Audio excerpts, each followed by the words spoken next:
तो खड़े होकर कभी भी जल मत चढ़ाइएगा, उसमें पूर्ण फल की प्राप्ति नहीं होगी। पान का पत्ता देने से पीपल का पेड़ के नीचे अगर गाड़ दीजिएगा तो और भी अच्छा है, पीछे मुड़ के मत देखिए। अगर आपका कुंडली का नवग्रह ही अगर अच्छे फल देने लगेंगे तो आपका सौभाग्य की प्राप्ति होती है। नमस्कार, आप देख रहे हैं सिटी लाइव और मैं हूँ आपके साथ अंजलि। सावन के माह में आप भगवान शिव की तो पूजा करते हैं, पर क्या आपको पता है कि भगवान शिव की पूजा करने के साथ आपके नवग्रह जो है उन्हें भी शांत कराया जाता है और उनसे आपको फल मिलता है। इस पूरे विषय पर हम चर्चा करने के लिए मौजूद है हमारे साथ बंगाल के प्रसिद्ध ज्योतिषाचार्य डॉक्टर योगमाया जी।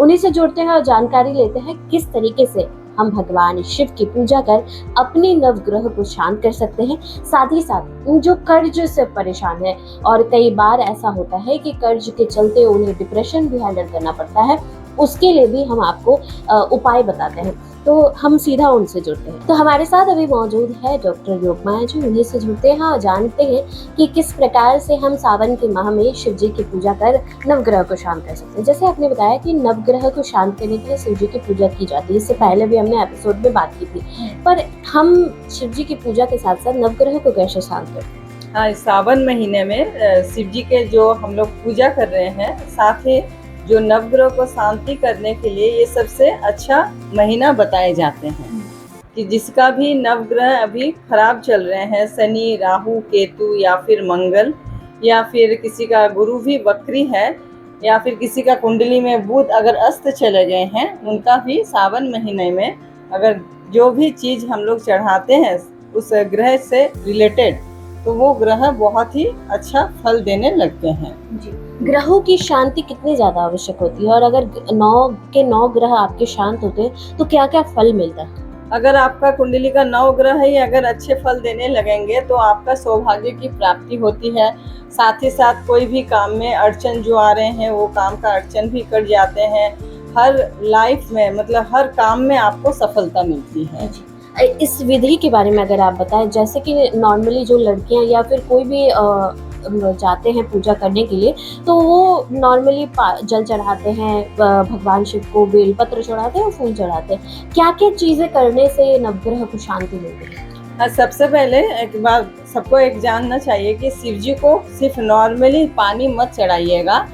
शिव जी के ऊपर एक बेल पत्र रखिए, उसके बाद ही जल चढ़ाइएगा। कोई हम देखे हैं कि खड़ा होकर पानी चढ़ा दे रहे, जल चढ़ा दे रहे, तो खड़े होकर कभी भी जल मत चढ़ाइएगा, उसमें पूर्ण फल की प्राप्ति नहीं होगी। जब भी आप पूजा कीजिएगा श्रद्धा भक्ति भाव पूर्ण लेकर ही पूजा कीजिएगा।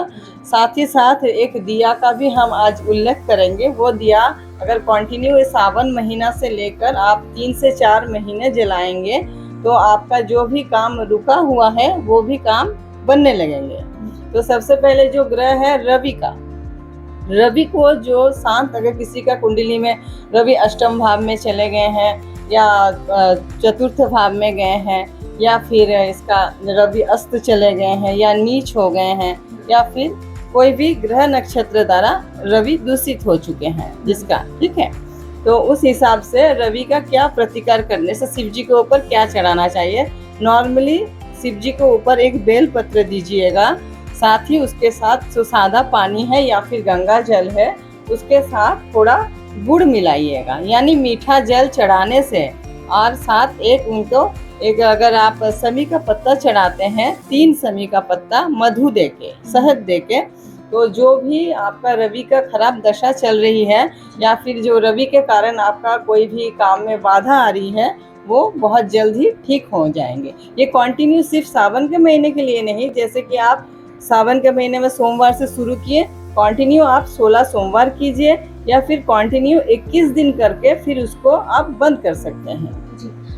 अगर हम जनरल भाषा में समझे, कई बार ऐसे लोग होते हैं कि उन्हें समझ नहीं आती कि रवि या फिर उनका जो बुध है वो खराब है, तो क्या कोई ऐसे साइन उन्हें दिखते हैं जिससे उन्हें पता चलता है कि हमारे ग्रह दोष में कुछ प्रभाव पड़ा है, या फिर हमें समझ आती है तभी जाकर वो ये कार्य करते हैं? क्योंकि सबको नहीं पता चलता, जब वो ज्योतिष के पास आते हैं तभी उन्हें जानकारी होती है। तो कोई ऐसे प्रभाव उन्हें देखने को हाँ, जैसे कभी जब भी शनि खराब होते हैं ना, तो देखिएगा नॉर्मली किसी का घुटने का दर्द होगा, हड्डी का प्रॉब्लम होगा, या फिर कभी कभी उनका आपका दांत का प्रॉब्लम आ जाएगी। साथ ही साथ जिसका चंद्रमा का प्रॉब्लम होगा, अचानक वो डर जाते हैं या फिर अचानक वो भावुक हो जाते हैं या फिर कोई भी काम करने के लिए वो मतलब आगे नहीं बढ़ पाते हैं। मन का जो भय एक उनको सताती है। जिसका बुध अगर खराब रहेंगे तो उनका बुद्धि ठीक से काम नहीं करेंगे, किसी के सामने कुछ भी उल्ट पटांग बात बोल देंगे। जो एक अच्छे से बोलना चाहिए वो बात वो ठीक से नहीं बोल पाएंगे। और सब ग्रह के अलग अलग सिस्टम है, कुंडली देख के पता चलता है कि आपका कौन सा ग्रह नीच है, कौन सा ग्रह आपका खराब है।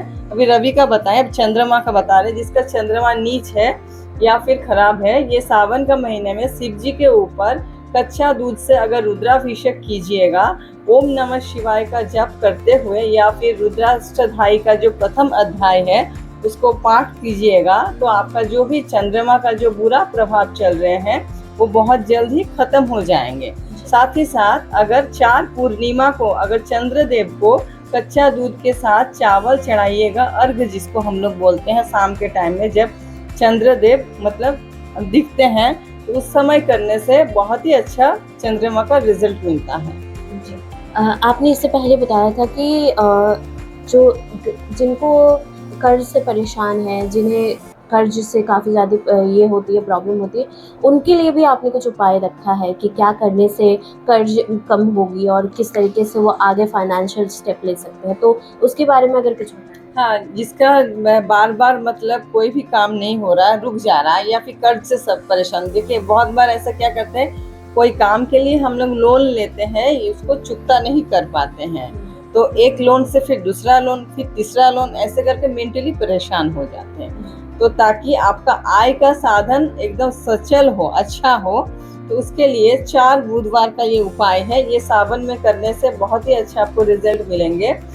थोड़ा एक फिटकिरी लीजिएगा, फिटकिरी के साथ एक उसको पान पत्ता में रख के उसको पीपल के पेड़ में रख के आ जाइएगा, थोड़ा सिंदूर देके।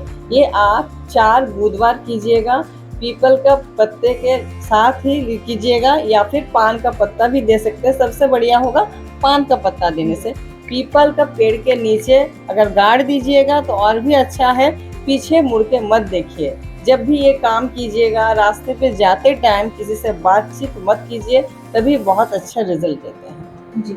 इस दौरान कई लोग पूजन पाठ करते हैं, चाहे वो विद्यार्थी हो, युवा हो या फिर बिजनेस हैंडल करते हो या फिर वृद्धजन हो। सावन के महीने में सब जाते हैं भगवान की पूजा करने के लिए। उनके लिए कोई उपाय बताएंगे कि उनके दाम्पत्य जीवन, उनके विद्यार्थी जीवन या फिर उनके बिजनेस में अच्छा लाभ मिले, उन्हें जो भी कार्य कर रहे हैं उस पर उन्हें पॉजिटिव रिजल्ट मिले, इसको लेकर कोई उपाय बताएं।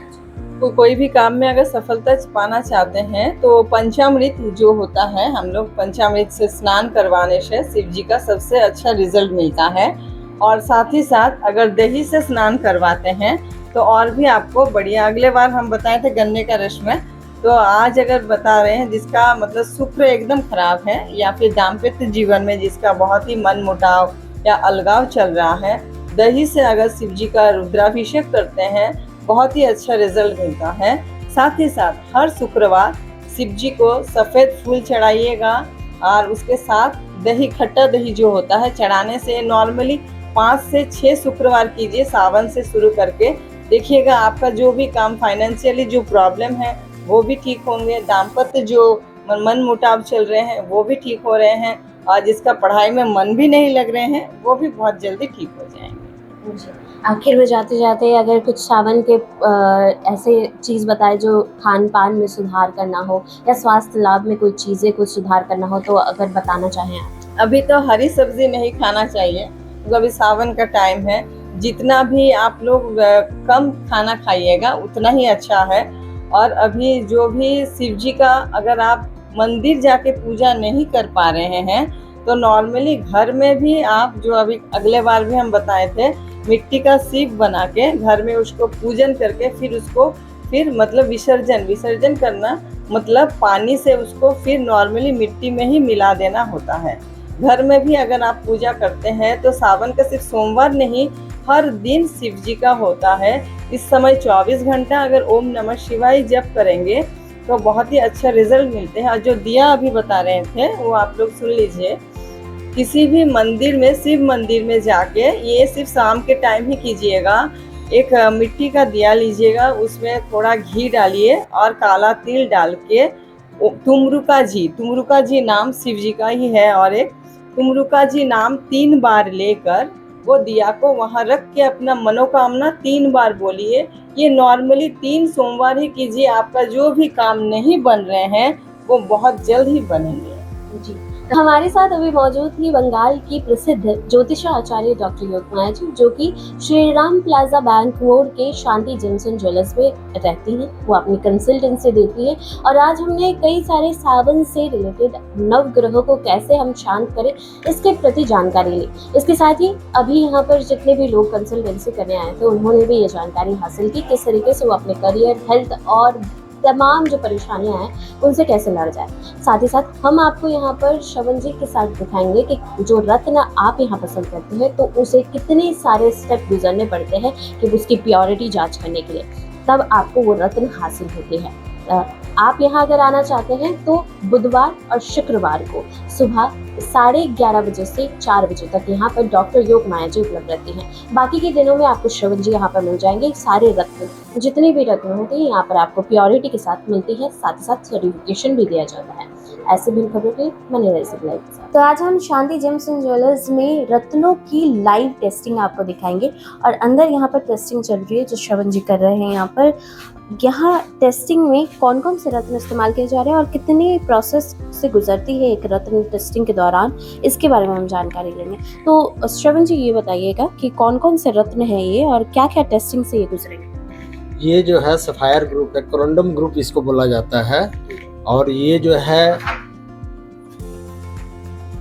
हम लोग जनरल भाषा में इसको पोखराज बोलते हैं, ठीक है ना। ये सिलोनी पोखराज है, इसका आज मतलब एक छोटा सा पैकेट आया हुआ था। तो इसका जो है सही है या नहीं है, बेचने के पहले क्या इसका मतलब समझिए कि क्राइटेरिया है, नेचुरल है या कल्चर है या ट्रीटेड है, ये सारा टेस्टिंग जो है लैब में पहले हम कर लेते हैं। उसके बाद ही जो है ना किसी कस्टमर को हम देते हैं। तो ये पैकेट आया हुआ था तो इसका जो है ना हम टेस्टिंग कर रहे थे।